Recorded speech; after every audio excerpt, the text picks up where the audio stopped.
சிவாய். திருவாக்கும் செய்கருமங்கை கோட்டும் செஞ்சொல் பெருவாக்கும் பீடும் பெருக்கும் உருவாக்கும் ஆதலால் வானோரும் ஆனைமுகத்தானே காதலால் கூப்போர்தும் கை ஊழியர்கோன் வெப்பொழித்த போலியர்கோன் கடல் போற்றி ஆழிமிசை கண்மிதப்பில் அணிந்த பிரானடி போற்றி வாழி திருநாவலோர் ஒன்றொன்ற பதம் போற்றி ஊழிமலி திருவாத ஊரர் திருத்தாள் போற்றி தில்லை வாழ்ந்தனரே முதலாகச் சீர்படைத்த தொல்லையதான் திருத்தொண்ட தொகையடியார் பதம் போற்றி ஒல்லையவர் புராணகதை உலகறிய விரித்துரைத்த செல்வமலி கொண்டத்தோர் செக்கிழாரடி போற்றி. சிவாச்சிற்றம்பலம். நண்பர்களே, இன்றைக்கு திருஞான சம்பந்தமூர்த்தி சுவாமிகள் குருபூஜை. நீங்கள்லாம் முற்பகலில்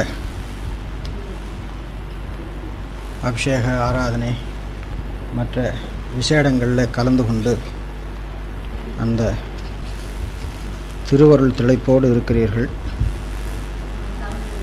உங்களிடத்தில் இன்றைக்கு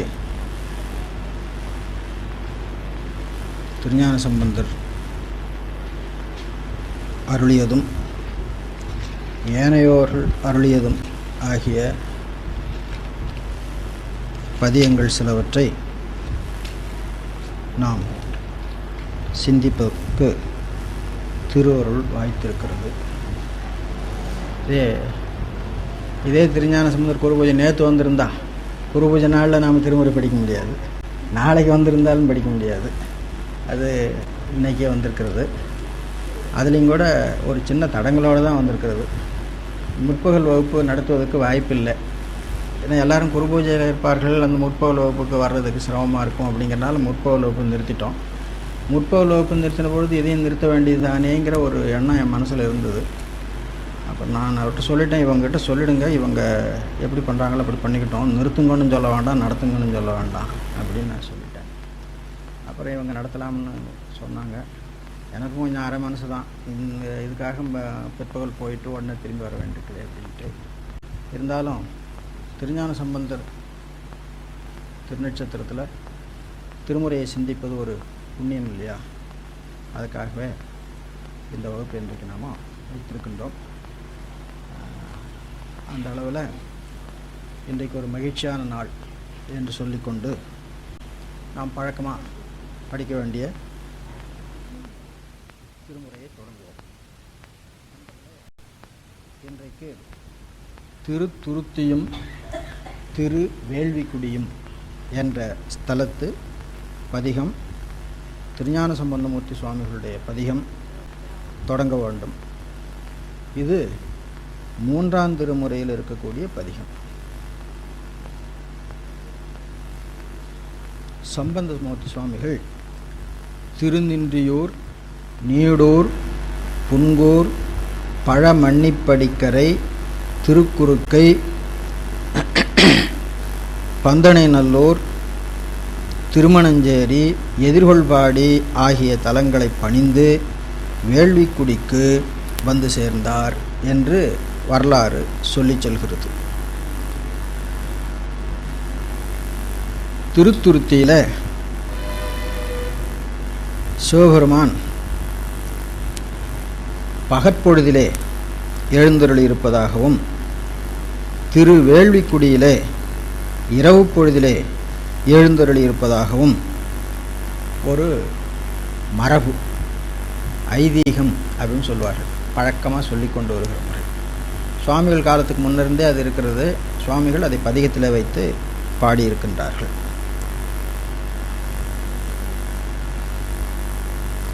அங்கே மணவாள நற்கோலத்தோடு காட்சியளிப்பதாக பெரிய புராணம் சொல்லுகிறது.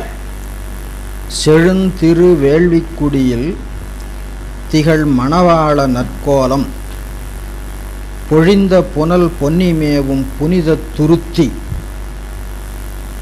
இரவில் தழும்பிய தன்மையும் பாடி தண்டமிழ் மாலைகள் சாத்தி கொழுந்து வெண்திங்கள் அணிந்தார் கோடிகாவிற் சென்றடைந்தார். இந்த ஸ்தலத்தை விட்டு கோடிகாவுக்கு போய் சேர்ந்தார் சொல்லுகிறது. அதில் மணவாள நற்கோலம் தரிசித்ததாக பெரிய புராணம் சொல்லுகிறது என்பது நாம் ஞாபகத்தில் வைத்துக்கொள்ள வேண்டும். இந்த முன்னுரையை வைத்துக்கொண்டு நாம் பதிகத்துக்கு செல்லலாம். இந்த துருத்தி என்ற ஸ்தலம் இப்பொழுது குற்றாலம் என்னும் பெயரால் வழங்கப்படுகிறது. இப்போ துருத்தின்னு கேட்டால் அங்கே யாருக்கும் தெரியாது. குற்றாலம், அது குற்றாலம் கூட சொல்ல மாட்டான், குற்றாலம் அப்படின்வான்.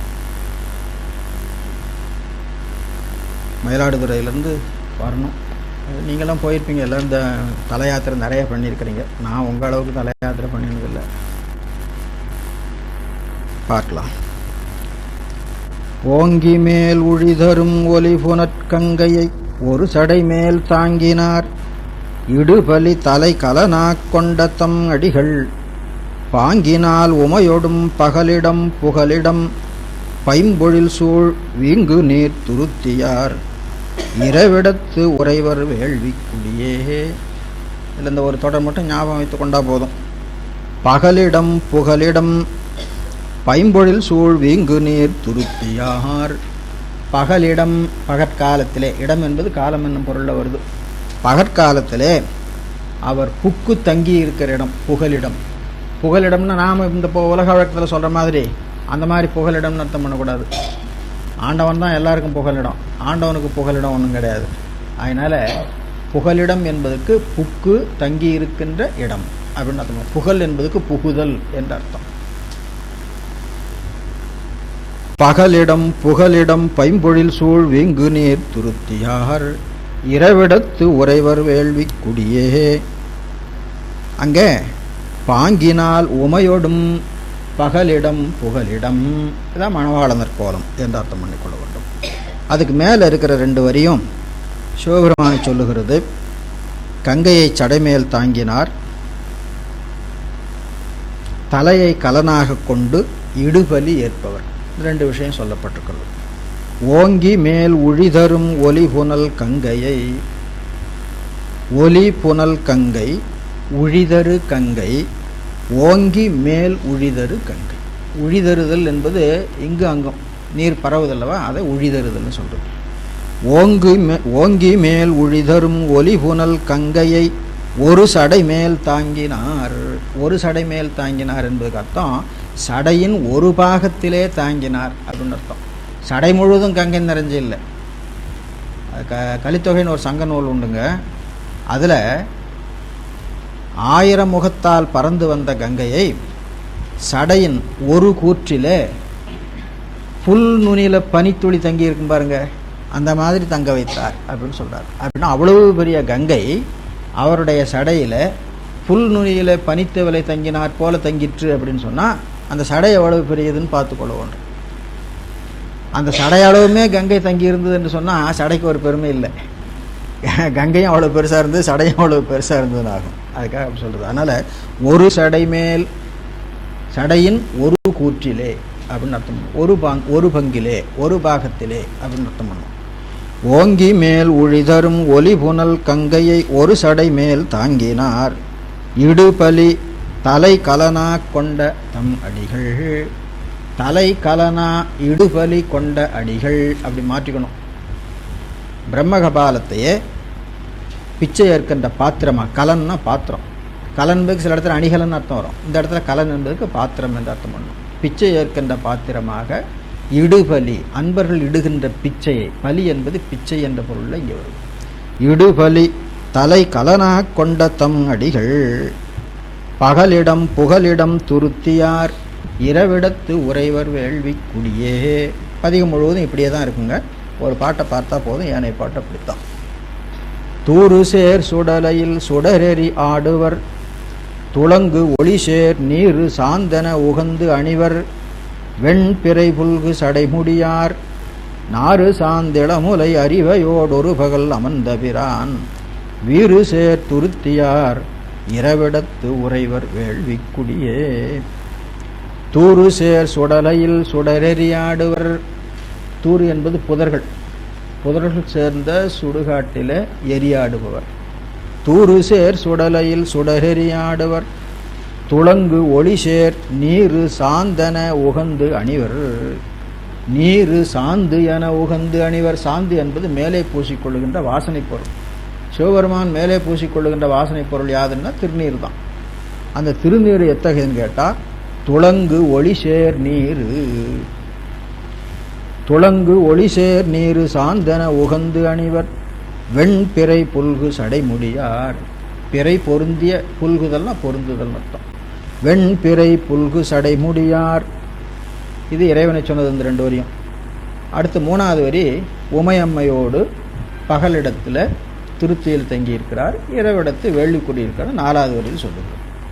நாறு சாந்திளமுலை அறிவையோடு. அறிவை என்றது இங்கே உமையம்மை, அங்கே உமையோடுன்னு சொன்னார், இங்கே பொதுவாக அறிவையோடுன்னு சொன்னார். பாருங்க, ஒரு பகல் அமர்ந்த பிரான் வீறு சேர் துருத்தியார்.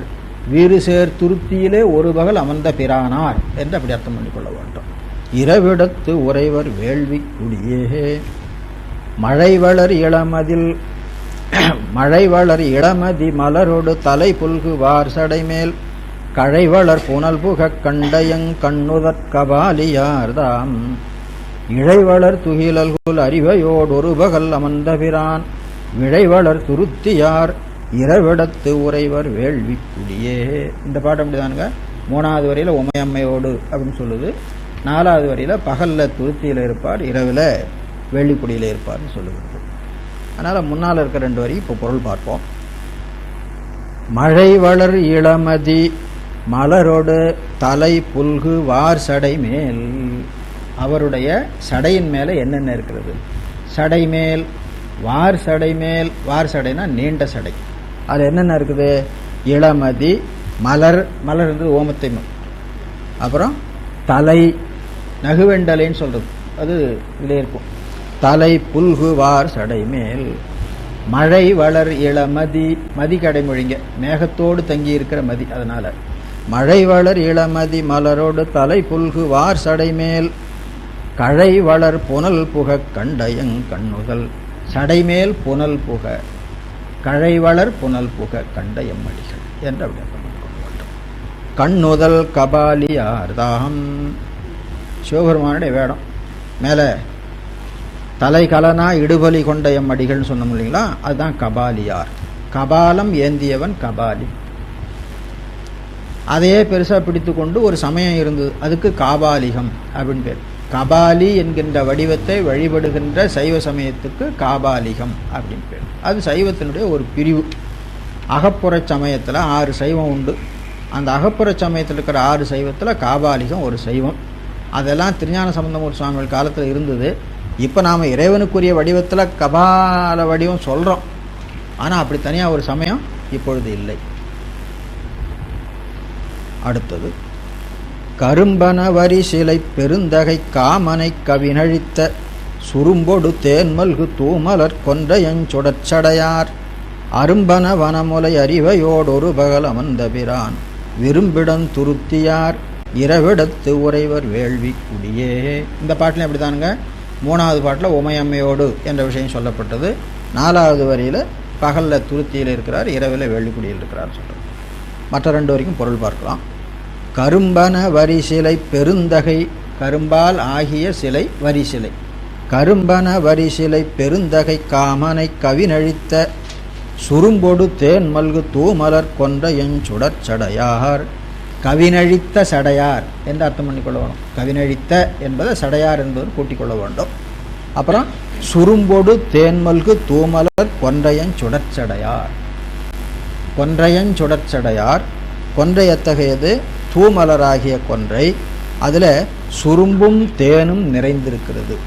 சுரும்பு என்பது வண்டு, தேன் என்பது தெரியும், வண்டு உண்பதற்காக வந்த தேன் என்று அர்த்தம் பண்ணிக்கொள்ள வேண்டும். சுரும்பொடு தேன்மல்கு தூமலர் கொன்றையஞ்சுடற்சடையார் அரும்பன வரிமுலை அறிவையோடு. அறிவை என்பது உமையம்மை.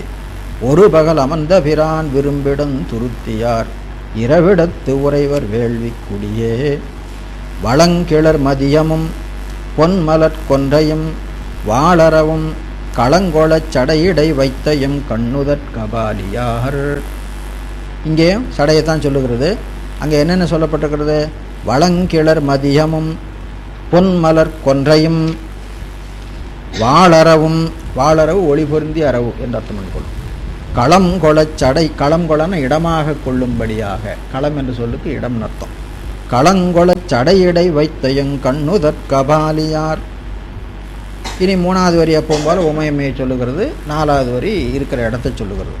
துளங்கு நூல் மார்பினர் அறிவையோடொரு பகல் அமர்ந்தபிரான் விளங்கு நீர் துருத்தியார் இரவிடத்து உறைவர் வேள்விக்குடியே.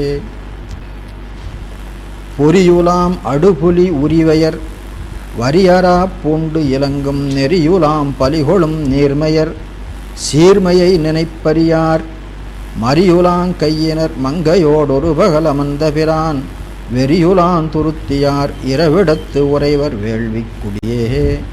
இதுவரையிலும் பார்த்த 5 பாட்டுக்கும் இந்த 6வது பாட்டு கொஞ்சம் வித்தியாசமாக வருது. இதுவரையிலும் 5 பாட்டும் ஒரே மாதிரியாக வந்திருக்குங்க. முதல் 2 வரி அவனுடைய சடையை பற்றி சொல்லும். 3வது வரி உமையம்மையோடுங்கிற விஷயத்தை சொல்லும். 4வது வரி பகற்பொழுதில் தங்கி இருப்பது துருத்தி, இரவு பொழுதில் வேள்விக்குடி என்ற விஷயத்தை சொல்லுகிறது.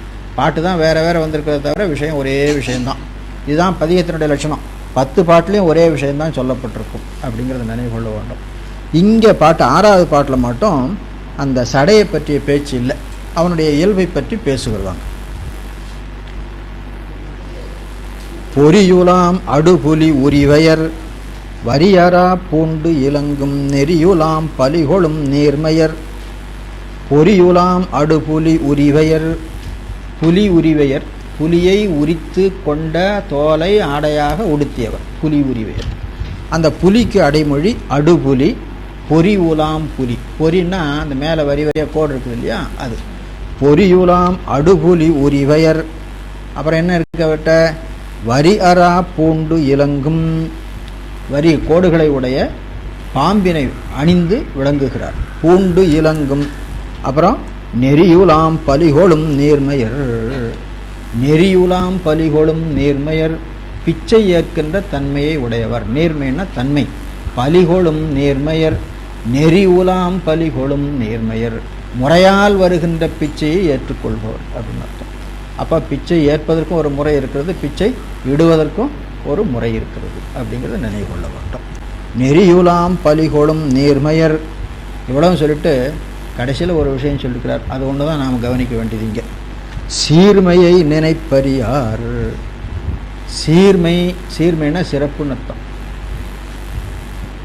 உயர்ந்த தன்மை. திருவள்ளுவர் ரெண்டையும் பிரித்து சொல்வார். சீர்மை சிறப்போடு நீங்கும் அப்படின்னு சொல்லி, சீர்மை வேறு சிறப்பு வேறுன்னு சொல்லி. அங்கே சீர்த்தி தன்மை சீர்மை. சீர்த்தி என்பதற்கு மிகு புகழ் அப்படின்னு சொல்லுவாங்க. அப்போ சிறப்பு என்று சொல்லால் சொல்கிறது வேறு, சீர்மை என்ற சொல்லால் சொல்கிறது வேறு. பொதுவாக சீர்மைன்னா சிறப்பு. இப்போ உலக வழக்கத்துலையும் கூட சீருஞ்சிறப்புமாக வாடுறாங்க அப்படின்னு சொல்லி சொல்லுவாங்க. சீருஞ்சிறப்பும்னா சீருனாலே சிறப்பு தான், அப்புறம் ஒரு சிறப்பு என்ன இருக்குது அப்படின்னா, சிறப்பு என்பதுக்கு மிகுதின்னு அர்த்தம். சொற்பொருள் சிறப்பு என்ற சொல்லுக்கு மிகுதின்னு அர்த்தம். செல்வத்தினால மிகுதி உடையவனாய், மகப்பேற்றினாலே மிகுதி உடையவனாய், ஏனைய சுகபோகங்களில் மிகுதி உடையவனாய் வாழறதுக்கு சிறப்போடு வாழுதல்னு அர்த்தம். அந்த சிறப்பு இருக்கிறவங்களுக்கெல்லாம் புகழ் இருக்குன்னு சொல்ல முடியாது. அந்த சிறப்பும் இருந்து அதனால் புகழும் உடையவர்களாக இருக்க வேண்டும். அதுக்கு தான் சீருஞ்சிறப்புமாக வாடுறது அப்படின்னு சொல்கிற வழக்கம். எனவே சீர்மை என்ற சொல்லுக்கு சீர்த்தி தன்மை, சீர்த்தியாவது மிகு புகழ். இப்போ சிவபெருமானுடைய புகழ் எத்தகையது என்று நம்மால் நினைத்தாவது அளவிட முடியுமா, சொல்லியாவது அளவிட முடியுமா அப்படின்னா முடியாது. ஏன்னு கேட்டால், இப்போ உலகத்தில் இருக்கிற மனிதர்களை புகழ்ந்து பேச வேணும்னா, சார் இவர் ரொம்ப பெரிய மனிதர், இவரை பற்றி கொஞ்சம் ஒரு 10-15 பாட்டு பாடுங்களேன், நீங்கள் தான் பெரிய புலவர் ஆச்சே அப்படின்னு ஒரு புலவரை கொண்டு வந்து விட்டால் அவர் பாட ஆரம்பிப்பார். இவரை பற்றி கொஞ்சம் சொல்லுங்களேன் பாடுவோம் சொல்லுவார். அவர் என்னென்ன செய்தார் போனார் அப்படின்ட்டு பாட்டு எழுதினார்னா ஒரு 3 பாட்டில் அடங்கி போகும். முடிஞ்சு போச்சு சார். என்ன சார் 3 பாட்டு தான் பாடி இருக்கிறீங்க, இவர் புகழெல்லாம் முடிஞ்சு போச்சா? நீங்கள் சொன்னதெல்லாம் பாடிட்டேன், 3 பாட்டு தான் வந்தது. என்ன சார் குறைஞ்சது ஒரு 10 பாட்டாவது பாட வேண்டும், இன்னும் ஒரு 7 பாட்டுக்கு விஷயம் இல்லையா, என்னத்தையா பாடுறது அப்படின்னு கேட்போம். சிவபெருமானை பற்றி பாட சொன்னால் அப்படி ஏதாவது விஷயம் இல்லைங்கிற நிலை வருமா? நீங்கள் எத்தனை பாட்டு பாடினாலும் வரும். அதனால தான் அவனுடைய புகழ் ஒன்று தான் நல்ல சிறந்த புகழ். அந்த புகழுக்கு என்ன பேர்? திருவள்ளுவர் சொல்லியிருக்கார், பொருள் சேர் புகழ். பொருள் சேர் புகழ். உலகத்தில் இருப்பவருடைய புகழெல்லாம் பொருள் சேராத புகழ், வெறும் வார்த்தை மாத்திரமாக இருக்கும், அர்த்தம் இல்லாமல் இருக்கும். அவனுடைய புகழ் ஒன்று தான் பொருள் சேர் புகழ் அப்படின்னு சொல்கிறார். இருள் சேர் இருவினையும் சேரா இறைவன் பொருள் சேர் புகழ் புரிந்தார் மாட்டு. இறைவனுடைய புகழ் பொருள் சேர் புகழ். அந்த பொருள் தான் பொருள் சேர் புகழ் தான் இங்கே சீர்மை. அதை நினைப்பறியார். அவர் மிக்க புகழுடையவர். அந்த மிக்க புகழ் எத்தகையது என்று நினைத்து அளவிடவும் முடியாத ஒரு இயல்பிலே அவர் இருக்கிறார் அப்படின்னு சொல்லி இது ஒரு சிறந்த விஷயம், நினைவு வைத்துக் கொள்ள வேண்டியது. சீர்மையை நினைப்பறியார் மரியுலாங்கையினர். மரி மான்மரி, மான் கன்று. மரியுலாங்கையினர் மங்கையோட். இதெல்லாம் மற்ற பாட்டுகள் இருக்கிற மாதிரி. இந்த பாட்டில் இருக்கிற ஒரே விஷயம் என்னன்னு கேட்டால், முதல் 2 வரியும் சடையை பற்றி சொல்லலை. முன்னால் சொன்ன 5 பாட்டும் சடையை பற்றி தான் சொன்னது. முதல் 2 வரியில் மற்ற விஷயங்களை சொல்லிட்டு வந்து ஒரு சிறந்த குறிப்பு கொடுக்கப்பட்டிருக்கு. அதுதான் சீர்மையை நினைப்பறியார். மரியுலாங் கையினர் மங்கையோடொரு பகல் அமர்ந்த பிரான் வெறியுலான் துருத்தியார் இரவிடத்து உறைவர் வேள்வி குடியே. வெறியுலாம் துருத்தியார். வெறி என்பதுக்கு மனம் என்ற அர்த்தம். சில இடத்துல ஒளி என்று அர்த்தம் பண்ணுவாங்க. மனம் மிக்க துருத்தி என்னும் ஸ்தலம் என்று அர்த்தம் பண்ணிக்கொள்வார். நீண்டிலங்கவிரொளி நெடுமுடி அரக்கன் இந்நீழ்வரையை கீண்டு இடந்திடுவன் என்று எழுந்தவன் ஆழ்வினை கீழ்ப்படுத்த. ஓஹோ, புரிதரு சடையினர் ஒன்றுதான். சரி, புரிதரு சடையினர் புலியுரி அறையினர் பொடியணிந்து திரிதரும் இயல்பினர் திரிபுரம் 3ஐயும் தீவளைத்தார். புரிதரு சடையினர் முறுக்கிய சடை. புலியுரி அறையினர் புலித்தோல் உடுத்த இடை. பொடியணிந்து திரிதரும் இயல்பினர் திருநீர் பூசிக்கொண்டு திரிபுவர். திரிபுரம் 3ஐயும் தீவளைத்தார். எல்லாரும் தெரியும் திரிபுரம் எடுத்து வரலாறு. வரிதரு வனமுலை மங்கையோடு ஒரு பகல் அமர்ந்த பிரான் விரிதரு துருத்தியார் இரவிடத்து உறைவர் வேள்வி குடியே. அடுத்து நீண்டு இலங்கு அவிர் ஒளி நெடுமுடி அரக்கன். ராவணன். நீண்டு இலங்கு அவிரொளி நெடுமுடி அரக்கன் இந்நீழ்வரையை கீண்டிடந்திடுவன். பெயர்த்து எடுத்து விடுவேன் அப்படின்னா. கீண்டு அப்படின்னா கிளைத்து எடுக்கிறது. இடத்தல்னா பெயர்த்து எடுத்து, வேரோடு பெயர்த்து எடுத்து விடுவேன் அப்படின்னு சொல்லி. கீண்டிடந்திடுவன் என்று எழுந்தவன் அவனுடைய ஆழ்வினை கீழ்ப்படுத்து. ஆழ்வினை என்பதுக்கு முயற்சி. திருக்குறளை கூட ஆழ்வினை உடைமை அப்படின்னு ஒரு அதிகாரம் இருக்கு. ஆழ்வினைனா முயலும் தொழில், முயற்சி. ஆழ்வினை கீழ்ப்படுத்தார் பூண்ட நூல் மார்பினர் அறிவையோடொரு பகல் அமர்ந்த பிரான் வேண்டிடம் துருத்தியார் இரவிடத்து உறைவர் வேள்வி குடியே. கரைகடல் அரவணை கடவுளும். திருமால் அரவணை கடவுள். அது எங்கே இருக்கிறான்? கடலில் இருக்கிறான். கடல் எத்தகையது? கரை கடல். கரை என்பது இங்கே ஒலி என்னும் பொருளை உடையது. கரைகடல் அரவணை கடவுளும் தாமரை நான்முகனும் குறைகடல் அடிதொழ கூரெறி என நிறங்கொண்ட பிரான். அனல் உருவாய் நின்றது. கூரெறி என. கூரெறி என்பது பொருள் தெரிந்து கொள்ளுங்க. எவ்வளோ உயரமாக இருக்கு, எவ்வளோ உயரம் தேடிட்டே போனால் இன்னும் கொஞ்சம் போயிட்டே இருக்கும். தமிழில் கூறுதல்னு ஒரு சொல்லு. அதுக்கு உள்ளது சிறத்தல் அப்படின்னு போகும். அப்படி நிமிந்து பார்த்தான், இதுதானே உச்சியை பார்த்துட்டு வந்துட்டா போகுது அப்படின்னு அவன் போனான். இதுதானே திருவடியை பார்த்துட்டு வந்துட்டா போகுது அப்படின்னு அவன் போனான். இவங்க போக போக போயிட்டே இருக்குது. அதுதான் முன்பு சிறிதாக தோன்றியது பெரிதாக பெரிதாக பெரிதாக வளர்ந்து போய் கொண்டிருப்பதற்கு கூறுதல் அப்படிங்கிற ஒரு சொல்லால் சொல்கிறது. கூர்ப்பும் கழிவும் உள்ளது சிறக்கும் அப்படின்னு சொல்லி ஒரு சூத்திரம். அதில் கூறுதல் என்பதுக்கு உள்ளது சிறத்தல் அப்படின்னு.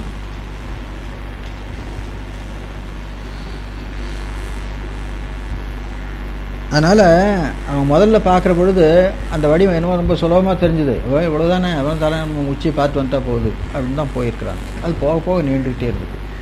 கூரெறி என நீண்ட பிரான்.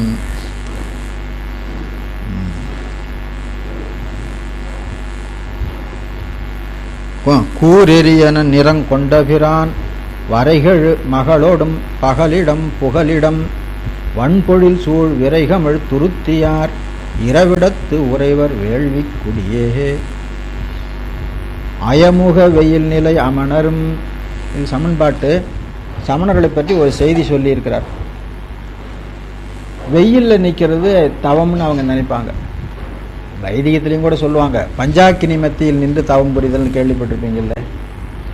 4 பக்கமும் மேலேயும் தீயை வளர்த்து விட்டு அதுக்கு மத்தியில் நின்று தவம் புரிகிறது தான். அதுக்கு பஞ்சாக்கினி மத்தியில் நின்று தவம் புரிதல் அப்படின்னு சொல்லுவாங்க. அவனுங்களும் அப்படி தான் பண்ணுறானுவோ. சுடுபாறையில் கிடத்தல் அப்படின்னு அது எதுக்காகன்னு கேட்டால், உடம்பை வருத்தி கொள்ள வேணுமா, உடம்பை வருத்தி கொள்ள வேண்டும், அதனால ஆன்ம ஞானம் கிடைக்கும் அப்படிங்கிறது அவங்களுடைய கொள்கை. வைத்தியத்திலையும் இருக்குதுன்னு சொன்னேன். இங்கேயும் கூட தவம் அப்படின்னு சொன்னால், நம்ம திருவள்ளுவர் கூட சொல்லியிருக்கிறார், உனக்கு வந்த துன்பத்தை எல்லாம் பொறுத்துக்கோ. வந்த துன்பத்தை தான் பொறுத்துக்கணும் தவிர அதுக்காக துன்பத்தை செய்துக்கிட்டு பொறுத்துக்கிறது கிடையாது. அவர் சொல்கிறார், உற்ற நோய் நோன்றல் உயிர்க்கு உருகன் செய்யாமே அற்றைய தவத்திற்கு உரு. துன்பம் வருமானா அதுக்காக பொறுத்துக்கோ, அடுத்தவங்களுக்கு துன்பம் செய்யாத, இதுதான்ப்பா தவம் அப்படின்னு சொல்லி திருவள்ளுவர் சொன்னார். ஆனால் புராணங்களில் அங்கெல்லாம் சாப்பாடு இல்லாமல், தண்ணி இல்லாமல், மாணிக்கவாசன் பாடிக்கார புற்றுமாய் மரமாய் புனல் காலே உண்டியாய், அப்படி வற்றி யாவரும் காணா மன்ன அப்படின்னு சொல்லி இவ்வளோ தூரம் உடம்பு மெலிந்து கிடந்தானுங்க. பழைய காலத்துல இருக்குது. திருமுருகாற்றுப்படையில் கூட சில அந்தணர்கள் சொல்லுகிற பொழுது, நண்பகல் பலவுடன் கழிந்த உண்டியர். சாப்பிட்டு எத்தனை நாள் ஆச்சு தெரியல. சில பேர் 1 வாரம் விரதம் இருக்கிறேன்னு இருப்பாங்க, சில பேர் 15 நாள் விரதத்தில் எத்தனையோ வகை இருக்குல்ல. சாந்திராயணம்னு ஒரு விரதம் இருக்குது. தினம் ஒரு பிடி, இன்றைக்கி ஒரு பிடி, அடுத்த நாள் ஒரு பிடி, அடுத்த நாள் ஒரு பிடி, இப்படி சாப்பிட்றோம். அப்புறம் திரும்ப ஒவ்வொரு பிடியாக குறைச்சிட்டு வருது. இப்படி மாதம் முழுவதும் இருக்கிறது. இப்படி என்னென்னமோ விரதம் வச்சுருக்கிறானுங்க. அதெல்லாம் என்னென்னு கேட்டால், பரிமையாளர்களை கேட்டால் விரதம் எதுக்காக இருக்குதுன்னு கேட்டால், உடம்பு இளைக்கணும். உடம்பு ஏன் இளைக்கணும் அப்படின்னு கேட்டால், அப்போ தான் மனம் அடங்கும். மனம் அடங்க வேணும்னா உடம்பு அடங்க வேணும். அதான் சொல்லுவார், மனம் பொறி வழி செல்லாதிருத்தற் பொருட்டு விரதங்களான் உண்டி சுருக்கல் அப்படின்னு சொல்லி விரதத்தை பற்றி இவர் எழுதியிருக்கிறார் பரிமையாளர்கள். உண்டி சுருக்கல் எதுக்காக? உடம்பு மெலியணும். உடம்பு ஏன் மெலியணும்? உடம்பு மெலிந்தால் தான் மனம் பொறியின் வழி ஓடாமல் அடங்கி இருக்கணும் அப்படின்னு. ஆனால் நம்ம திருஞான சம்பந்தருக்கு அதெல்லாம் கொள்கை இல்லைங்க. ஞானம் விளைய வேணும்னா உடம்பு நல்லா இருக்கணும். உடம்பு இப்படிலாம் நீங்கள் வருத்திக்கிட்டீங்கன்னா ஞானம் எங்கேருந்து விளையும்? இப்போ நான் விரதம் இருக்கிறேன்ட்டு ஒரு 4 நாளைக்கு சாப்பிடாமல் இருக்கிறேன். 4 நாளைக்கு சாப்பிடாமல் இருக்கிற என்கிட்ட வந்து ஒருத்தர் திருஞான சம்பந்தர் தேவாரத்துக்கு பொருள் சொல்லி, ஆஹா இறைவன் புகழ எவ்வளோ அழகாக பாடி இருக்கிறாருன்னா எனக்கு என் பசி தான் ஞாபகம் இருக்குமே தவிர. அப்போ என்ன பண்ணணும்னு கேட்டால், அதை கேட்கின்ற அளவுக்கு உடம்பு இருக்கணும். அதையும் தூக்கி வச்சுட்டு வேற எங்கேயாவது போகிறதுக்கு உடம்பு இருக்கக்கூடாது. அதுதான் முக்கியம். அதனால தான் வீடும் ஞானமும் வேண்டுதிரேல் விரதங்களான் வாடின் ஞானம் என்னாவது. அப்போது ஏன் சாமி விரதமெல்லாம் ஒன்றும் இருக்க வேண்டாமா? ஒன்றும் வேண்டாம், இந்த பதியம் பாடி கொடுத்துருக்குறோம்ல, இதை பாடு, இதுவே போதும், இதுதான் வழிபாடு, வேறு வழிபாடே வேண்டாம். அதனால தான் சைவத்தில் தவம் என்று சொன்னால் வழிபாட்டைத்தான் சொல்கிறது. சரிய கிரிய யோகம்னு சொல்கிறோம் இல்லைங்களா, இதுதான் வழிபாடு. தவம் என்பதுக்காக சுடுபாறையில் கிடத்தல், அப்புறம் நம்ம வைதிகன் சொல்கிற மாதிரி பஞ்சாக்கினி மத்தியில் நிற்கிறது, அப்புறம் பழைய காலத்து முனிவர்கள் மாதிரி ஒத்த காலால் நிற்கிறது, சோறு தண்ணி இல்லாமல் கிடக்கிறது, இதில் உடம்பெல்லாம் வற்றி போகிறது, இதெல்லாம் வேண்டாம் அப்படிங்கிறது தான் நம்ம கொள்கை. அது ஞாபகம் வச்சுக்கணும். அதனால் சமணர்களை மற்ற இடங்களில் சொன்னதை விட இங்கே ஒரு மாதிரியாக சொல்லியிருக்கிறார். என்னன்னு கேட்டால், வெயில் நிலை அமணர், வெயிலே நிற்கக்கூடிய சமணர். அது திருஞான சம்பந்தர் படித்து சொல்கிறாருன்னா, திருஞான சம்பந்தர் கருத்து என்ன? இப்படியெல்லாம் இருந்தால் ஞானம் விளையாதப்பா. ஞானம் விளைவதற்கு உடம்பு வேணும் இல்லை? நடராஜ பெருமானை தரிசிக்க வேணும்னா கண்ணு வேணும். ஆனால் கண்ணை எந்த அளவுக்கு பக்குவப்படுத்தி வச்சுக்கணும்?